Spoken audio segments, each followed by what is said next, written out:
আজ মহান নবমী পূজার দিনে পঞ্চগড় জেলার বিভিন্ন পূজামণ্ডপে ছিল ভক্তদের উপচে পড়া ভিড়। দেবী দুর্গার আরাধনায় সকাল থেকেই মন্দিরগুলোতে ছিল উৎসবমুখর পরিবেশ। ঢাকের বাদ্য আর আরতির ধ্বনিতে মুখরিত হয়ে ওঠে পূজামণ্ডপগুলো। অনেকেই পরিবার পরিজন নিয়ে এসেছেন দেবীর দর্শন ও প্রণাম করতে।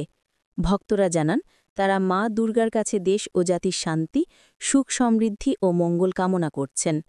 পূজা আয়োজকরা জানান, প্রতিদিনের মতো নবমীর দিনেও পঞ্চগড় জেলার আইনশৃঙ্খলা বাহিনীর কড়া নিরাপত্তার ব্যবস্থা নেওয়া হয়েছে। দর্শনার্থীদের সুবিধার্থে মণ্ডপগুলোতে রাখা হয়েছে স্বেচ্ছাসেবক ও প্রয়োজনীয় সেবা ব্যবস্থা। আগামীকাল বিজয়া দশমীতে দেবী দুর্গার প্রতিমা বিসর্জনের মধ্য দিয়ে শেষ হবে শারদীয় দুর্গোৎসব।